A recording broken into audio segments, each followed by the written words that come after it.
¿Alguna vez te has preguntado qué pasó por la mente de Jesús en los últimos instantes de la cruz? Acompáñame a descubrir, junto con el apóstol Juan en su Evangelio, unos detalles muy especiales acerca de esos últimos momentos de Jesucristo en la cruz.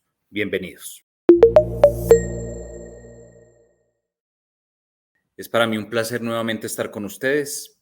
Les bendecimos desde la ciudad de Quito. Soy su servidor Luis Niño y en esta jornada vamos a trabajar un tema muy especial. Como decíamos en la intro, vamos a descubrir una serie de detalles especiales que están inmersos en el Evangelio de San Juan. Y en los últimos momentos de Jesús, cuando estaba en la cruz, pasaron ciertas cosas que son cruciales para entenderlas en esta Semana Santa. Esta Semana Santa es para todo cristiano la semana más especial.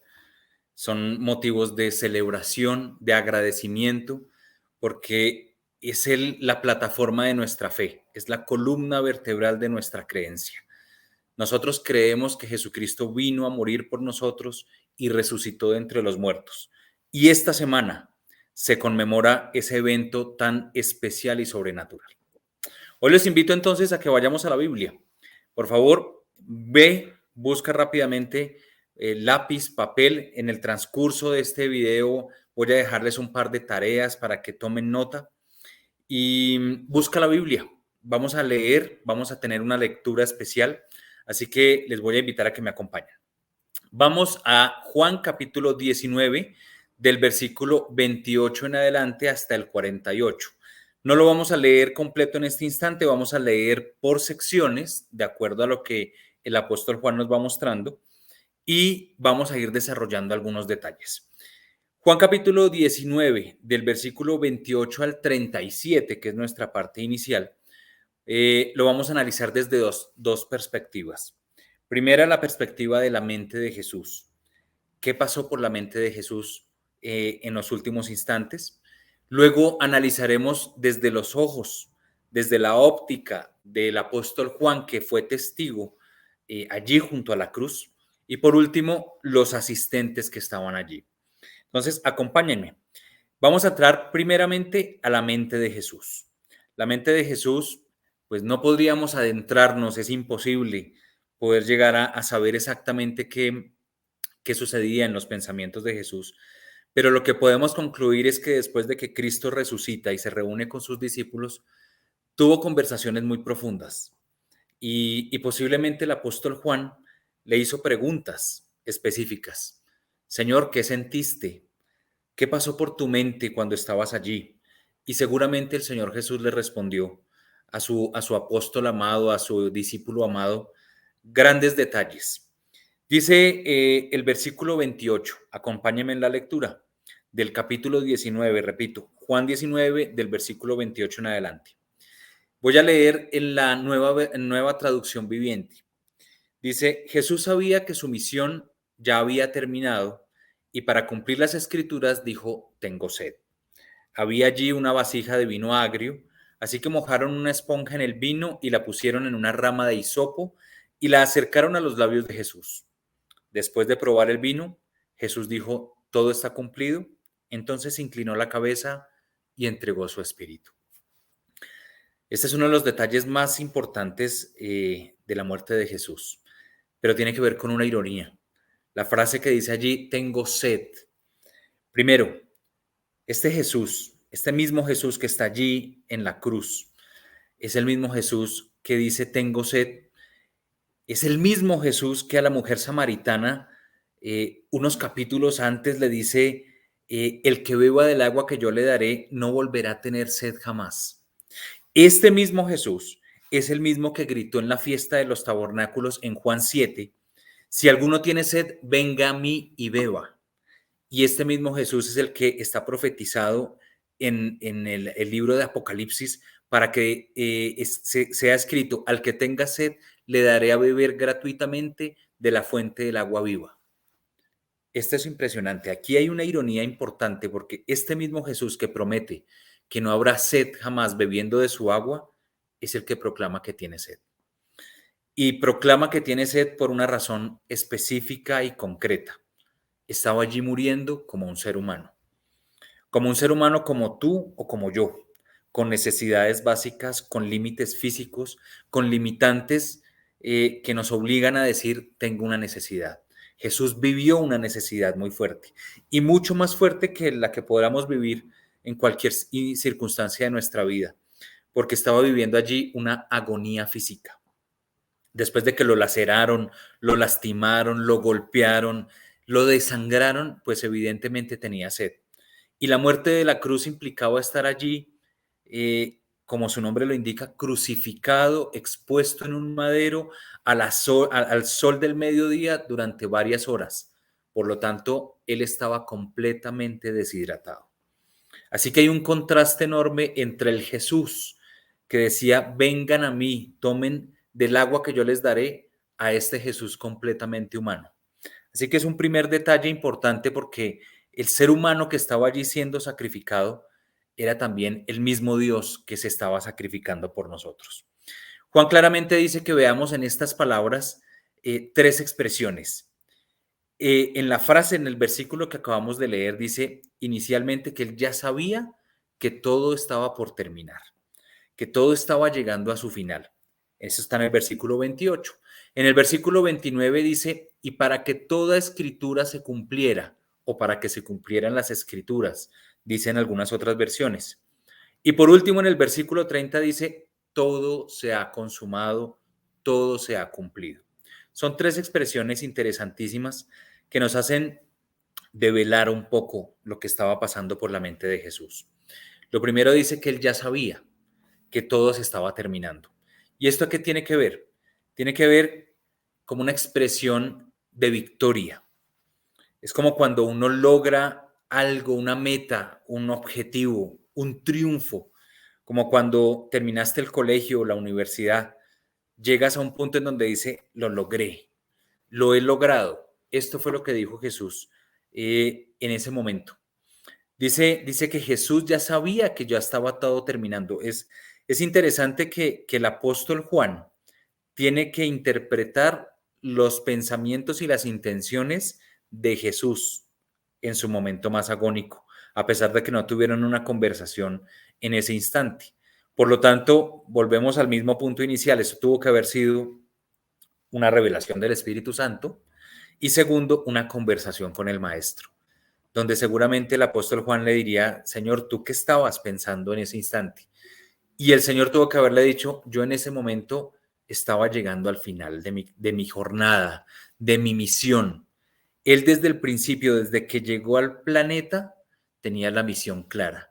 Es más, esto fue planeado en el cielo junto con el Padre. Venían con la planificación de que este era el momento al que tenía que llegar. Así que él sabía que estaba llegando a su momento más importante. Él vino al mundo a morir. Él no vino al mundo a darnos felicidad. Él no vino al mundo a predicar solamente el evangelio o a sanar enfermos. Él vino al mundo a morir para salvarnos del pecado y la condenación. Así que esto es importante viéndolo y entendiéndolo desde la mente de Jesús, desde la intencionalidad de Jesús. Él venía a este mundo a una misión específica, a morir por ti, por tu vida y por mi vida.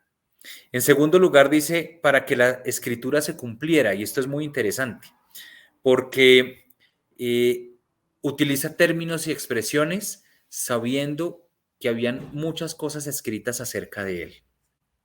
Esta expresión, por ejemplo, de la sed, de que tengo sed, de que él tenía necesidades físicas, pues está inspirada y está limitada y descrita perfectamente en el Salmo 22. Y la última y tercera, para que se cumpliera absolutamente todo, él cierra con una frase de oro: todo está consumado. Es interesante saber y pensar que desde que él vino a la tierra, muchos obstáculos se presentaron. Eh, Herodes quería eliminarlo recién nacido. Cuando ya más adelante se vuelve un hombre y empieza su misión, el diablo se le presenta en forma de tentador para decirle, evita, ¿por qué no evitas este camino? Te voy a dar algo mucho mejor, te voy a dar los reinos, te voy a dar nombre, te voy a dar muchas otras cosas. ¿Por qué no evitas este camino? De la misma manera, incluso su familia intentó desviarlo. El apóstol Pedro, si ustedes recuerdan la conversación, le dice al Señor, Señor, ¿por qué no evitas ir a morir a Jerusalén? Muchos obstáculos se presentaron porque querían que no se cumpliera la misión. Y en estas tres frases se determina que la misión debía cumplirse. Era perfectamente clara y Jesús la tenía perfectamente clara. Así que es importantísimo tener claro que Jesús nunca perdió en su mente, en su corazón y en su intención, nunca perdió el enfoque. A pesar de que estaba en los momentos más dolorosos, más crudos, incluso en el Getsemaní, recuerden ustedes que Jesús tuvo incluso su propia carne, le presenta ante el Señor su necesidad y le dice, Señor, si puedes evitar esta copa, si puedes evitar que pasemos por esta situación, lo dejo en tu altar, pero no que no se haga mi voluntad, que se haga tu voluntad. Así que se muestra un Jesús perfectamente enfocado, claro en su misión para llegar a este punto de victoria. Por eso él dice que él sabía que este punto ya no tenía reversa, ya estaba a punto de fallecer. Le quedaban unos cuantos minutos de vida. Debía expresar estas palabras para que se cumpliera una escritura, pero ya sabía que esto ya no tenía vuelta atrás. Había llegado al punto final de su existencia en la tierra, pero con una victoria permanente y eterna. Y en la escritura, pues encontramos varias cosas que se resaltan del Antiguo Testamento. Muchas cosas como lo que está escrito en Zacarías, la entrada triunfal en Jerusalén, su nacimiento, todo fue escrito y delimitado dentro de un plan perfecto del Padre, del Hijo y del Espíritu Santo para cumplir con una misión. Esto nos demuestra que Jesús no vino a improvisar. Jesús venía con una planificación perfecta en tiempos, recursos, objetivos medibles para poder alcanzar el objetivo final, la salvación para ti y para mí. Dentro de esto, le dice al pueblo de Israel, conforme a una profecía que dice, no temas, pueblo de Jerusalén, mira, tu rey ya viene montado sobre una cría de un pollino, la entrada a Jerusalén, que precisamente acabamos de celebrar en nuestra conmemoración de la Semana Santa. Son cada uno de esos eventos que Jesús delimitó y resaltó como cumplimiento de lo que estaba escrito sobre él. Si ustedes ven, adicional en el Salmo 22, que lo acabo de mencionar, esta es una de las primeras tareas que le voy a dejar.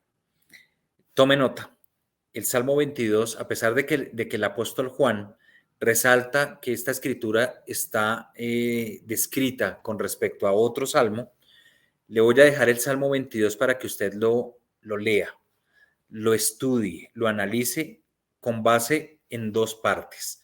La primera parte es los primeros 7 versículos y luego de ahí en adelante la descripción del Rey Salvador. Dice el Salmo 22, se ha secado mi vigor como una teja. Estoy leyendo de la Nueva Traducción Viviente, versículo 15.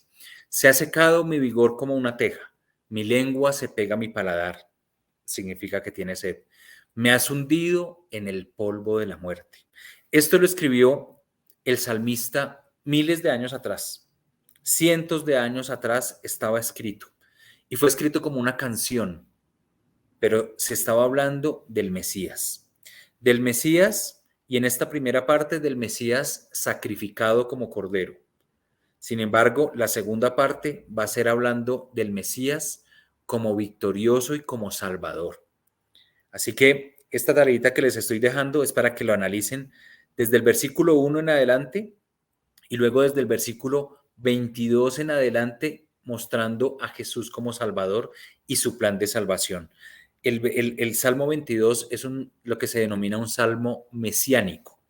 Y ese rescate de esas expresiones que dicen los evangelistas para que se cumpliera la escritura, para recordar lo que había dicho el salmista, para recordar el salmo, es amarrando y ligando el Antiguo Testamento profético de lo que se escribió sobre el Salvador y sobre el Mesías que está viviendo y que está muriendo en este momento.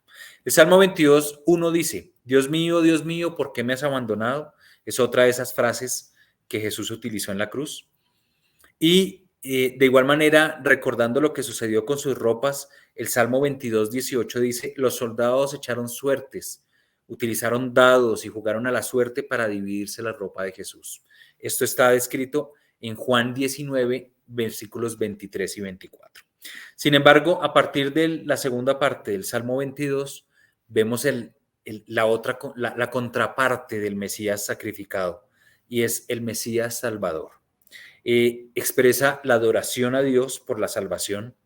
La salvación se extenderá al pobre, al rico, a las familias, a las generaciones venideras. Y dice, por ejemplo, en el 22, del versículo 27 en adelante, se acordarán del Señor y se volverán a Él todos los confines de la tierra. Ante Él se postrarán todas las familias de las naciones, incluidos nosotros, porque el Señor es el reino y Él gobierna sobre las naciones. Léanse el Salmo 22 con esta visión, analizándolo, comparándolo con el Mesías que está en la cruz, pero con el Mesías Salvador. Y permítale al Espíritu Santo que le hable en esta Semana Santa. Posiblemente hágalo después de ver este video. Apártese, separe un tiempo, deje las cosas que tiene que hacer de su familia, de su hogar, de sus hijos, de sus compromisos, déjelos a un lado por un momento y dedíquele un tiempo a analizar el Salmo 22 y analícelo con estas notas y tómelo para usted. Analícelo de acuerdo a lo que Dios ha hecho en su vida. Incluso allí habla de usted y de mí, cuando dice de las generaciones que todavía no han nacido, porque estaba expresándolo el salmista hace miles de años. Cuando él lo escribió, nosotros no estábamos, estábamos muy, muy lejos de nacer. Así que estaba pensando en generaciones venideras, pero nosotros estamos allí incluidos. En ese plan, mientras Jesús estaba en la cruz, planificando la salvación del mundo, cumpliendo la meta, con el objetivo puesto en la meta, estábamos incluidos tú y yo. Pon tu nombre allí, pon tu nombre propio. Luis estaba en la mente, voy a poner el mío. Luis estaba en la mente de Cristo cuando Jesús estaba en la cruz. Y cuando él dijo, consumado es, lo hizo por Luis. Pon tu nombre allí. Esto es lo hermoso de entender lo que Cristo estaba haciendo en la cruz. Es lo hermoso de poder permitirle al Espíritu Santo que nos revele qué estaba sucediendo en ese momento tan importante que lamentablemente ha sido muy subvalorado.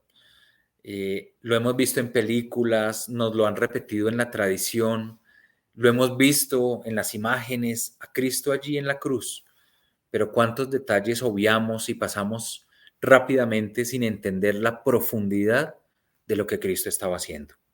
Continuemos. Cuando dice todo se ha cumplido, debemos hacer una reflexión importante, porque el Señor dice, todo se ha cumplido, pero ¿qué es todo? ¿Qué abarca ese todo se ha cumplido? Así que viene otra tarea. Posiblemente no la hagas, ya tienes una tarea con el Salmo 22. Esta te la voy a dejar para más tarde. Si estás viendo este video en la mañana, te sugiero que lo hagas en la tarde o al día siguiente para que tengas un complemento de lo que estás haciendo en estos días festivos, aprovechando la solemnidad de estas fechas. Te voy a dar un listado del cumplimiento de lo que Cristo hizo en la cruz, del plan del Padre y todo lo que se cumplió, acompañado de unos versículos. No te voy a leer el versículo, te voy a dar la cita bíblica, de manera que te sugiero que si esto lo vas a hacer en un tiempo diferente a este video, vuelvas a ver el video, le das una pausa a esta diapositiva que vamos a poner acá y cada uno de los detalles que vamos a leer y que vamos a tener en cuenta, los leas en la Biblia y entiendas en la Biblia lo que el enunciado dice acá. Esa va a ser la tarea. No te voy a leer el versículo, te voy a dar solamente la cita bíblica, pero te voy a decir lo que lo que Cristo cumplió a través del plan del Padre. ¿Entendido? Entonces vamos a leer uno por uno. ¿Qué es lo que se cumplió?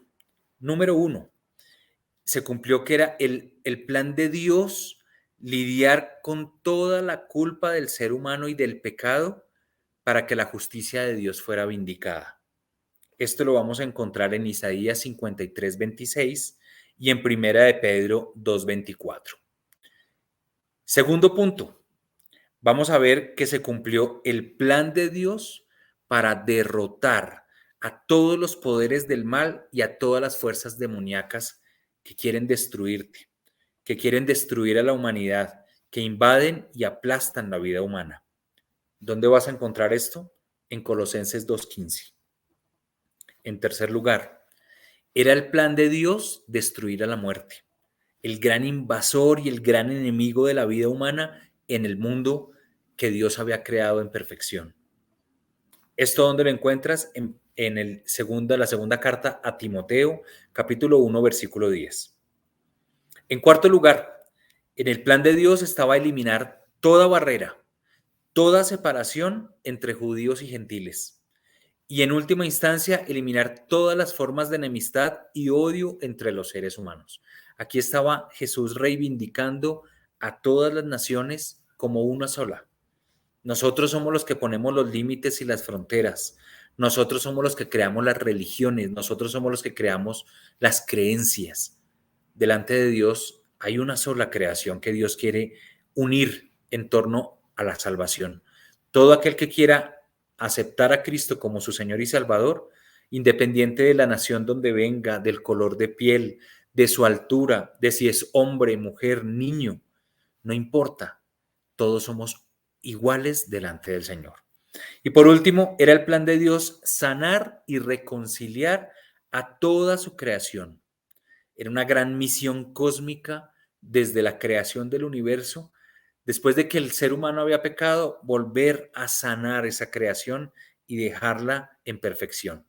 ¿Esto dónde lo vas a encontrar? En Colosenses capítulo 1, versículo 20. Así que esta es una invitación. Tomemos nota de estas citas bíblicas. Compara lo que estamos leyendo allí con lo que dice la Biblia para que entiendas por qué ese versículo tiene que ver con el plan de salvación. Y si el Señor te habla, te dice algo que edifica tu vida, te invito a que lo dejes en los comentarios del video, del chat, o nos escribas a través de WhatsApp o de cualquier medio, que nos haga saber lo que Dios está haciendo en edificación para ti, para tu familia, en testimonio. O si tienes alguna duda, por supuesto, también puedes comentarla con nosotros y con mucho gusto la resolveremos. Si continuamos en el versículo, ya cerrando, en el versículo 30 del Evangelio de Juan que estamos leyendo, en el versículo 30 cierra con una frase muy contundente. Dice allí que luego inclinó la cabeza y entregó el Espíritu. Acá hay otra intencionalidad de Jesús, porque demuestra que hay algo que fue planeado, nuevamente repito, que no fue improvisado. Aquí dice que entregó el Espíritu. ¿Qué quiere decir esto? Que Juan aquí en este escrito, en este texto, nos dice que Jesús no solamente murió, no solamente falleció, no solamente perdió la vida, sino que detrás de esto había una intención de entregar su vida. ¿Y por qué resaltamos esta frase? Porque en muchas ocasiones cuando uno habla, y la iglesia y algunos predicadores hablan de la entrega de Jesús, pareciera como que el Padre de alguna manera, para evitar el castigo del ser humano, como que entrega a su Hijo en sacrificio. Y se da a entender como que lo hizo de una manera obligada o lo hizo de una manera persuadiendo a su Hijo, y no se tiene en cuenta la voluntad del Hijo. En muchas ocasiones tendemos a pensar que fue un sacrificio en el que posiblemente no estaba de acuerdo, y es todo lo contrario. Jesús, en la Trinidad, en el cielo, en la eternidad, voluntariamente se entregó de la misma manera como voluntariamente el Padre entregó a su Hijo. Los que somos padres me van a entender a dónde vamos, porque cuando dice allí que Dios entregó a su Hijo en sacrificio, normalmente uno se pone en los zapatos del padre, uno como padre de familia, y entregar a su hijo en sacrificio, digamos que no solamente es doloroso, sino que uno piensa en que el hijo posiblemente va a sufrir y este hijo posiblemente no esté de acuerdo. Y es humanamente razonable pensar de esa manera. Sin embargo, acá hay una profundidad en las palabras del evangelista Juan, cuando dice que le entregó el Espíritu, porque detrás de eso estaba la voluntad del Hijo también. Antes de nacer y en la eternidad del cielo, Él se ofreció voluntariamente a morir por nosotros. Así como el Padre en su dolor también, como Padre, entrega a su Hijo, el Hijo entrega todo su ser por nosotros. Él lo hizo con gusto. Y puede sonar irónico, porque el gusto en medio de una muerte tan cruel, pues digamos que es irracional, pero Él lo hizo con el gusto del amor. Él se sacrificó con un amor que paga todo precio, que está marcado sobre cualquier otro adjetivo. Es entregar su vida con amor y con gusto. Es irónico, repito, porque nadie entrega su vida con alegría, pero el Señor lo hizo de esa manera por el amor que nos tenía. Y en la cruz sufre el mayor dolor posible que puedas experimentar un ser humano, pero lo entrega como si fuera un gran logro, una gran victoria, y por eso dice que consumado es, y luego inclina su cabeza y entrega el Espíritu. Esto es maravilloso y muy profundo, hijo de Dios. Espero que el Espíritu Santo nos esté llevando a ese momento sublime en donde esos últimos segundos de la vida de Jesús, poder entender qué estaba sintiendo, qué estaba pensando y el gran valor de ese sacrificio para que tú y yo podamos reconocer lo que Cristo estaba haciendo por ti y por mí. Jesús dijo, mi aliento, mi voluntad es hacer la voluntad del que me envió y terminar su obra. Juan capítulo 4, versículo 34. Por eso, con todo el argumento, el mismo apóstol Juan es el que dice que le entregó el Espíritu, porque fue una voluntad del Padre, pero una voluntad consensuada con el Hijo y consensuada con el Espíritu Santo. Todos estuvieron de acuerdo y todos dijeron sí, y todos dijeron con alegría, lo vamos a hacer. A todos les costó, a los tres. Les costó dolor, les costó sacrificio, les costó salir de su zona de confort y entregar lo más valioso, pero los tres estuvieron de acuerdo. Así que piensa en eso por un segundo, hijo de Dios, y piensa en el valor incalculable que esto tiene. Ahora, en el relato en el que estamos, que es Juan capítulo 19, vamos a saltar un poco más hacia adelante y vamos a leer desde el versículo 31 en adelante para terminar hasta el versículo 37. Y vamos a ver ahora la perspectiva, pero desde los lentes del apóstol Juan. Dice la Biblia que el apóstol Juan estaba allí cerca, por lo tanto fue un testigo ocular de lo que estaba sucediendo, y él como testigo plasmó algunos detalles que puso en Juan capítulo 19 del versículo 31. Acompáñenme en la lectura y vamos a descubrir algunas cosas interesantes. Dice el versículo 31. Era el día de preparación y los líderes judíos no querían que los cuerpos permanecieran allí colgados hasta el día siguiente, porque era el día de reposo, era el día de descanso y uno muy especial porque era la semana de la Pascua. Recordemos, estoy leyendo Juan capítulo 19 desde el versículo 31 en adelante y estoy leyendo de la Nueva Traducción Viviente, por si acaso estás leyendo alguna otra versión. Entonces le pidieron a Pilato, estoy continuando el versículo, que mandara a quebrarle las piernas a los crucificados para apresurarles la muerte. Así podrían bajar los cuerpos. Y dice el versículo 32 que entonces los soldados fueron y le quebraron las piernas a los dos hombres que estaban crucificados a un lado y al otro de Jesús. Y el versículo 33, cuando llegaron a Jesús, vieron que él ya estaba muerto. Así que no le quebraron las piernas. Sin embargo, uno de los soldados le atravesó el costado con una lanza y de inmediato salió agua y sangre. Y hay un paréntesis interesante en el versículo 35. La información anterior proviene de un testigo ocular que presenta un relato fiel. Es el mismo apóstol Juan describiéndose a sí mismo. Él dice la verdad para que ustedes también continúen creyendo. Él se describe como testigo ocular allí y pone un paréntesis y dice, esto que estoy diciendo, lo estoy diciendo porque yo lo vi. Versículo 36. Estas cosas sucedieron para que se cumplieran las escrituras que dicen que ni uno de sus huesos será quebrado y mirarán al que atravesaron. Y da unas referencias bíblicas a unos textos del Antiguo Testamento e incluso del Nuevo Testamento que se recopilan también en Apocalipsis, que ya vamos a ver. Desde la óptica del apóstol Juan, vemos un evento muy significativo.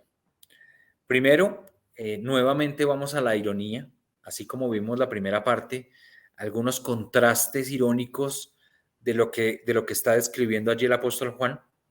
Y el primero es que los judíos estaban muy, muy alarmados y muy tensionados porque llegaba una fiesta muy especial, la fiesta del Shabbat o del sábado o del día de reposo.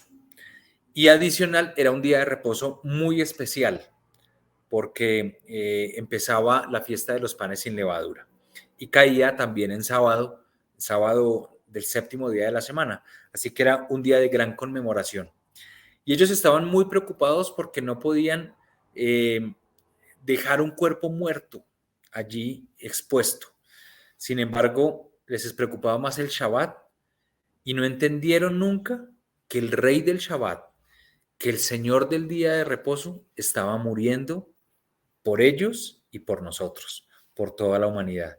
Estaban preocupados por la fiesta del Shabbat, pero nunca se preocuparon que el rey del Shabbat estaba siendo sacrificado.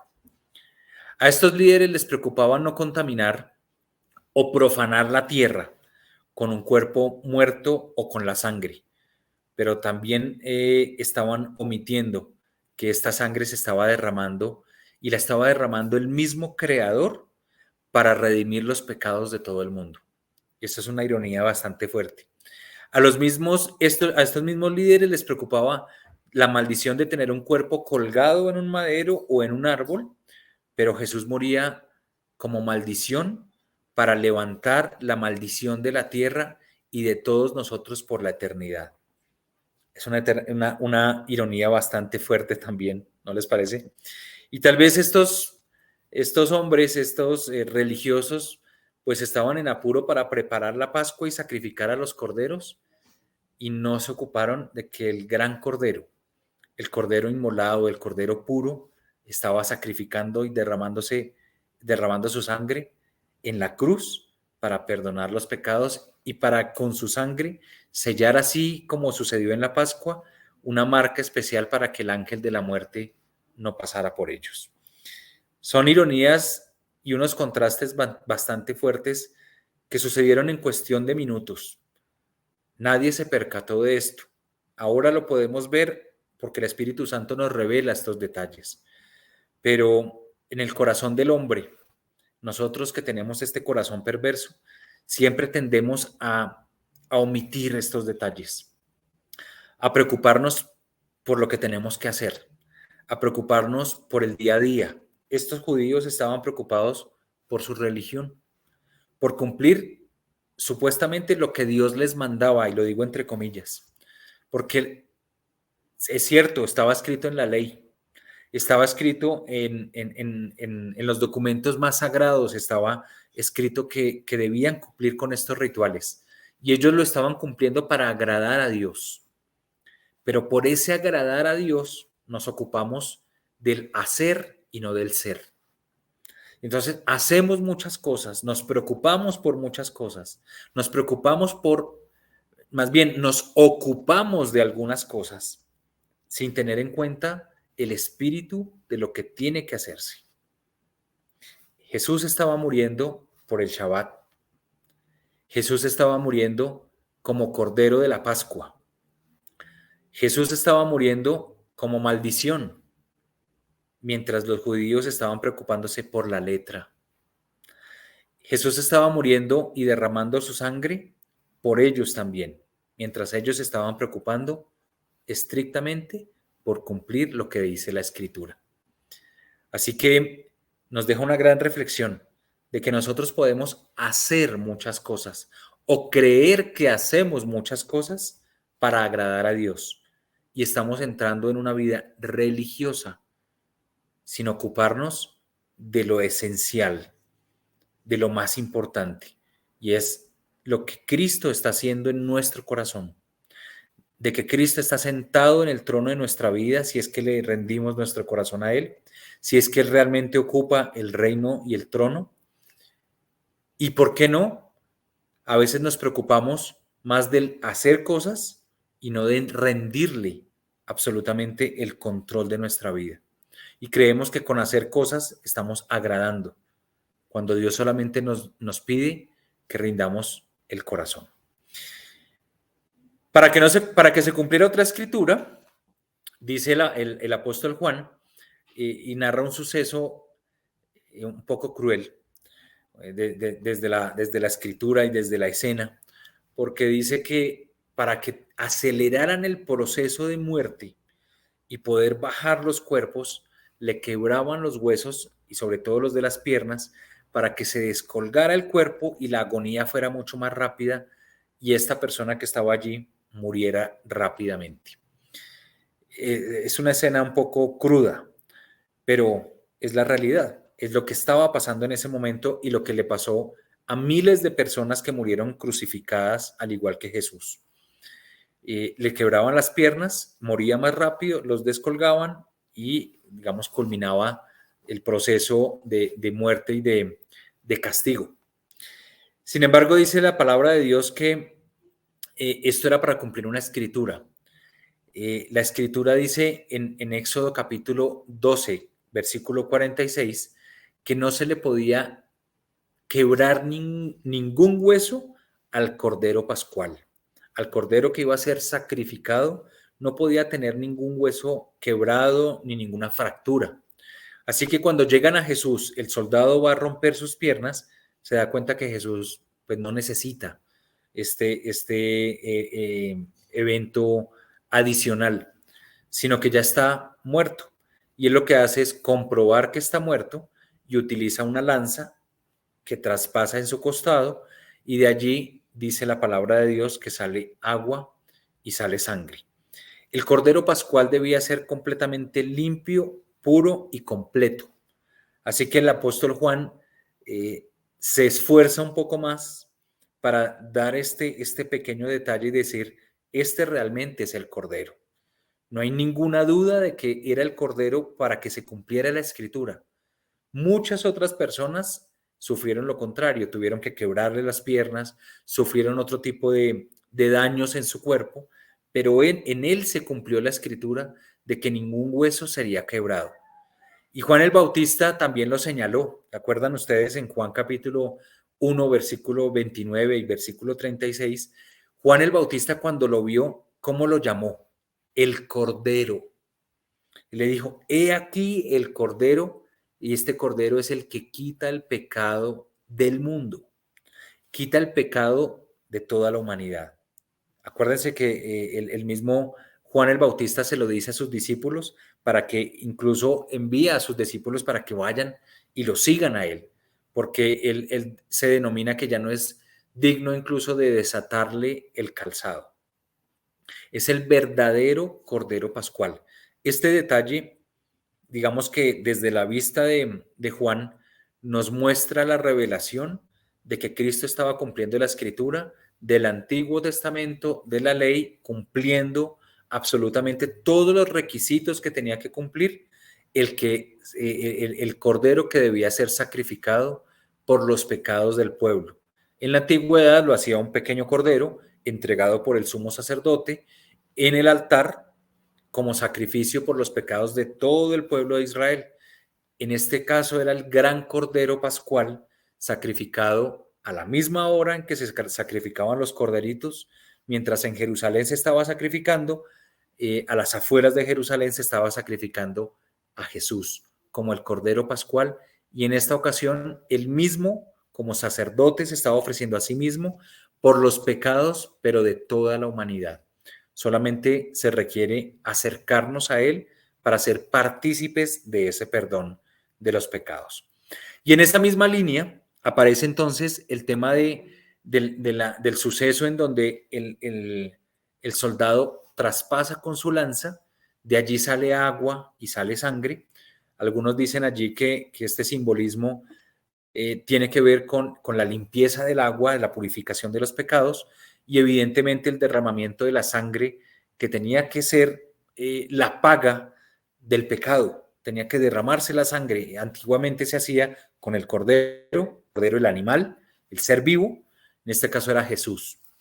Pero adicional, viéndolo desde el punto de vista de la ciencia, científico, allí lo que estaba pasando era que Cristo había sido lacerado de una manera tan cruel que su sangre ya prácticamente se había separado. El plasma de los glóbulos rojos, y lo que estaba saliendo allí era un suero transparente que parecía agua. Y los científicos y los analistas lo describen de esta manera. Físicamente posiblemente sufrió tanto y su agonía fue tan fuerte que lo que hubo allí fue una, voy a decirlo crudamente, una separación de los componentes de su sangre para que pareciera agua y sangre. Así que nos habla de la crudeza con la que fue tratado nuestro Señor y la manera como murió. Pero este tema del ser traspasado nos habla también de varios aspectos proféticos, y voy a ir a un texto muy especial en Isaías 53 y también a uno de arrepentimiento que está en Apocalipsis. Dice la palabra de Dios en Isaías 53 que Él fue traspasado por nuestras rebeliones y molido por nuestras iniquidades, y sobre Él recayó el castigo, el precio de nuestra paz, y gracias a sus heridas fuimos sanados. Miren el detalle de Isaías. El detalle de Isaías está marcado de una manera muy fuerte, porque dice allí que Él fue traspasado. Sabemos que Isaías escribió cientos de años atrás este pasaje y se lo escribió al pueblo de Israel. Y es una descripción de como si el pueblo de Israel hubiera apuñalado a Jesús, al Mesías o a Dios. Digámoslo claramente, lo que está sucediendo allí es que el pueblo de Israel, en la boca de Isaías, apuñaló a Dios, y lo apuñaló con los pecados, con las rebeliones.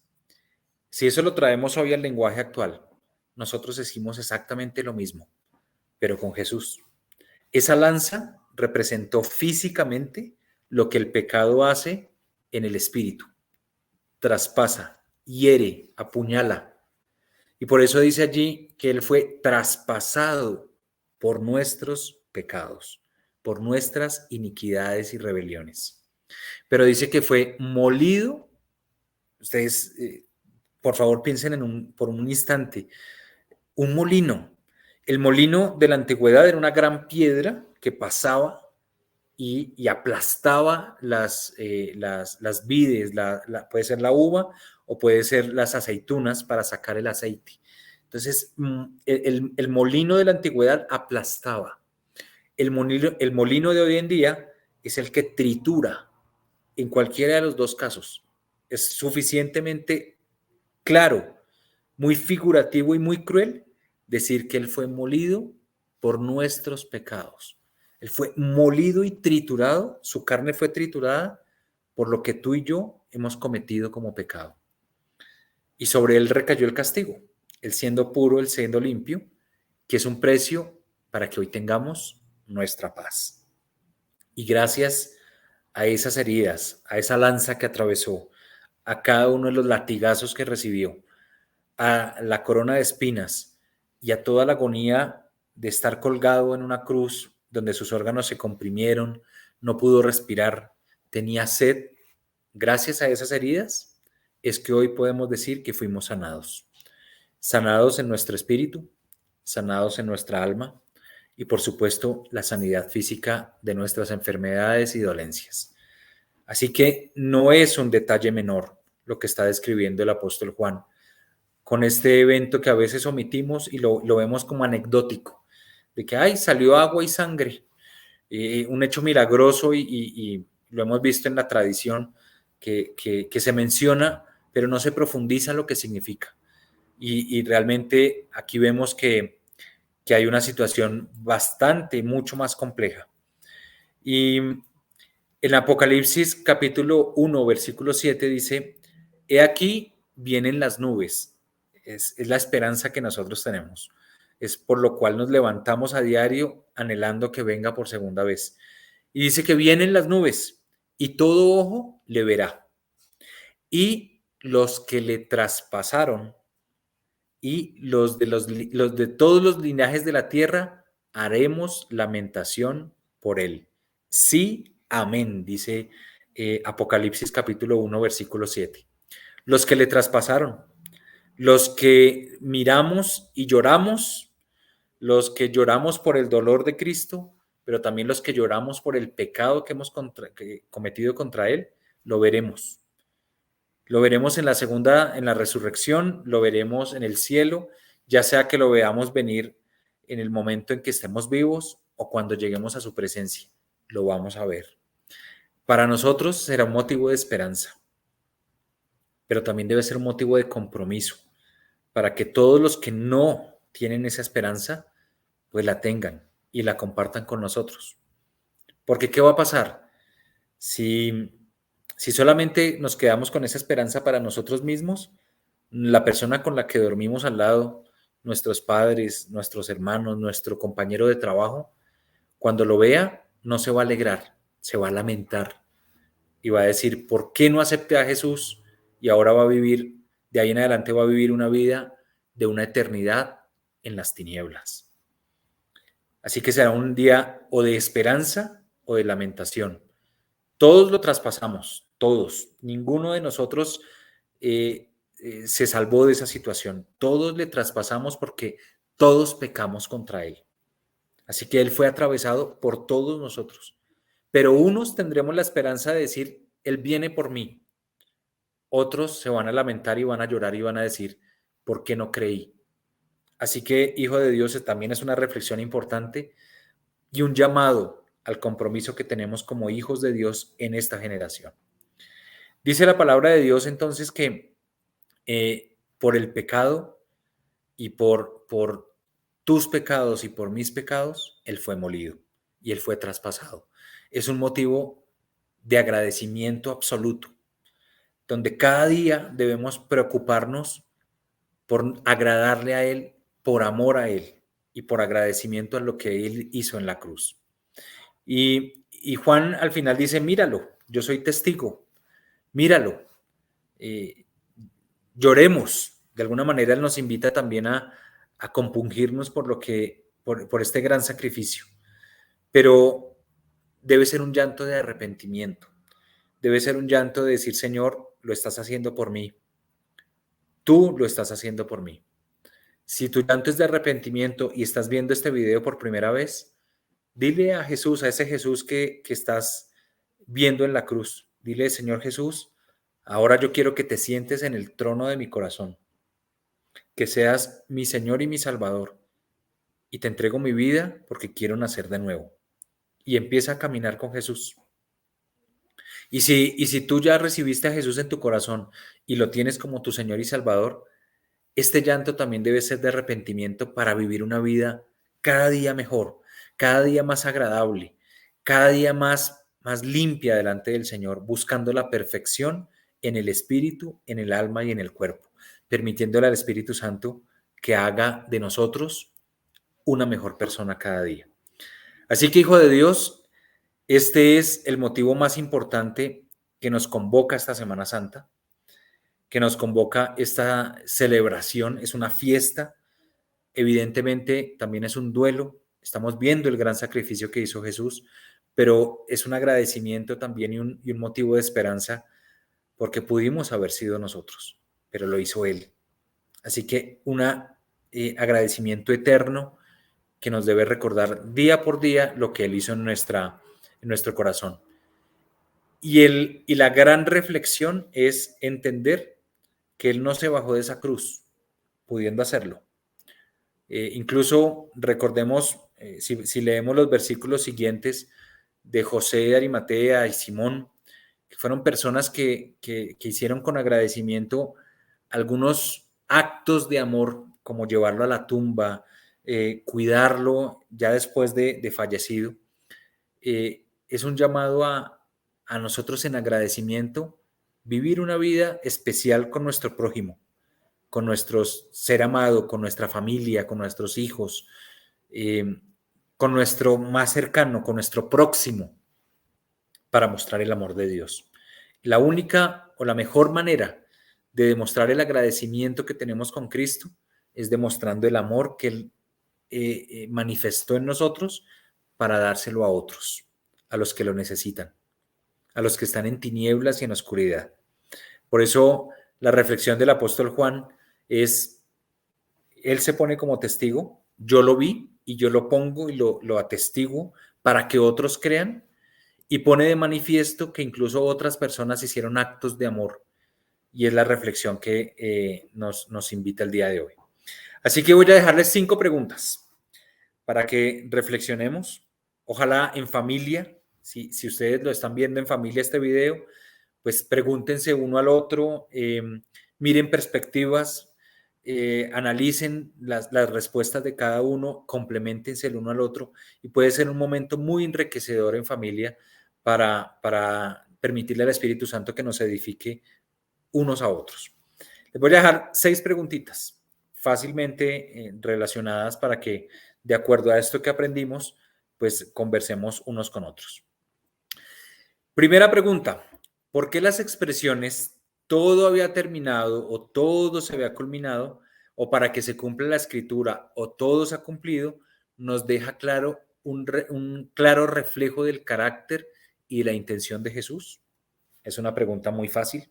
Lo estudiamos en el principio del video, así que vas a tener tiempo incluso de hacerle pausa, de volverte a escuchar otra vez, pero la pregunta es ¿por qué? Y esto, ¿qué te enseña a ti del carácter de Jesús? Segundo, ¿por qué crees que Juan debe resaltar la expresión que pone entre paréntesis: la información anterior proviene, de un testigo ocular que presenta un relato fiel? ¿Él dice la verdad para que ustedes también continúen creyendo? Es muy interesante esta pregunta. ¿Por qué creen ustedes que Juan resaltó esto y lo puso allí al escribir el Evangelio? ¿Y qué les deja a ustedes como enseñanza? Y a mí, digamos, ¿qué nos deja como enseñanza de que este hombre de carne y hueso haya puesto este paréntesis y lo haya resaltado con negrilla? Les repito la pregunta. ¿Por qué crees que Juan debe resaltar la expresión: la información anterior proviene de un testigo ocular que presenta un relato fiel? Él dice la verdad para que ustedes continúen creyendo. Es bien interesante. Número 3. ¿Qué es lo que Jesús cumplió en la cruz? Menciona 2 aspectos relevantes. ¿Se acuerdan? Es parte de la tarea que les dejé, los aspectos que él cumplió y los versículos. Menciona los 2 que más te llamaron la atención o los que puedas aplicar a tu vida. Y contrástalos con los de tu familia. ¿Será que de pronto a tu papá o a tu esposo hay 2 aspectos que le llamaron más la atención y a ti otros 2 complementarios? Eso puede ser interesante también para discutirlo en familia. Pregunta número 4. ¿Por qué podemos decir que la experiencia de sufrimiento de Jesús es un logro o una victoria? Eso lo explicamos al principio. Pregunta número 5. Jesús tuvo que enfrentar a varias personas que intentaron desviarle del camino para cumplir su misión. ¿Se acuerdan que mencionamos desde que nació y hasta cerca de su muerte? En tu caminar cristiano, esta pregunta va para ti individualmente. ¿En tu caminar cristiano has enfrentado estas situaciones? ¿Has enfrentado posiblemente personas, situaciones adversas que quieran hacerte desviar del camino? Interactúa en familia o escribe si estás a solas estas situaciones y recuerda lo que Dios hizo en ese momento o la decisión que tuviste que tomar en ese momento para continuar tu camino. Y permite que el Espíritu Santo te vuelva a edificar con esa situación. Y por último, en la pregunta número 6, ¿cuál es la aplicación personal que te deja a ti este tema? Todo esto que analizamos y estos detalles. Compártela en familia. Y si estás a solas, nos encantaría, por favor, que lo compartieras en el chat, en los comentarios, en WhatsApp. Haznos saber qué te edificó, qué te marcó, qué te resaltó o qué te deja como enseñanza para aplicarla de aquí en adelante en tu vida cristiana. Y de esta manera, yo te invito a que oremos, a que levantemos una oración para cerrar este tema con estas preguntas de reflexión y para que el Espíritu Santo marque en ti algo de lo que sucedió en la cruz del Calvario. Así que te voy a invitar a que cierres allí tus ojos y que levantes una oración conmigo. Padre, hoy primero nos presentamos delante de ti, que fuiste el gran planeador de esta gran misión del Señor Jesús. Gracias por planear la salvación de nuestra vida.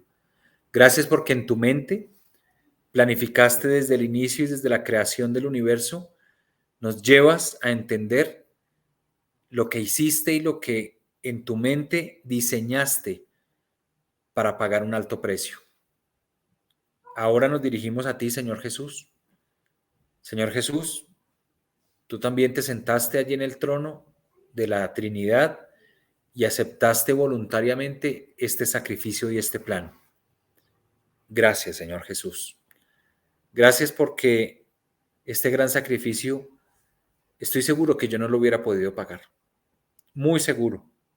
En mi humanidad hubiera evitado todos los sufrimientos. En mi corazón orgulloso hubiera tomado el camino más corto. En mi humana sabiduría hubiera evitado cualquier tipo de dolor y hubiera buscado la salida más cómoda. Así que yo soy consciente de que yo no hubiera sido capaz. No he sido capaz incluso de hacer muchos sacrificios en mi vida cristiana. De manera que soy muy consciente de que el precio que pagaste fue muy elevado. Y esto me hace levantar mi corazón en agradecimiento a ti y proclamar un gran gracias, Señor Jesús. Gracias, Espíritu Santo, porque estuviste allí con el Señor Jesús, fortaleciéndole día a día, llenándolo, hablándole a través de la palabra, a través de las circunstancias y fortaleciéndole espiritualmente para cumplir su misión, porque sabemos que no fue fácil, Señor. Expresaste esta frase sencilla de 2 palabras diciendo tengo sed, pero en esta frase corta manifestaste toda la humanidad y toda la necesidad que estabas viviendo en ese momento. Porque fue el mismo Señor Jesús el que edificaba a otros hablando de la sed espiritual y del agua viva. Pero en este caso estaba manifestándose el Jesús ser humano que estaba llegando a los últimos segundos de su existencia en este planeta. Y qué duro fue. Gracias, Señor Jesús, porque esa victoria que tú tuviste en la cruz es nuestra. Hoy es nuestra. Si morimos contigo, también resucitaremos contigo, dice tu palabra.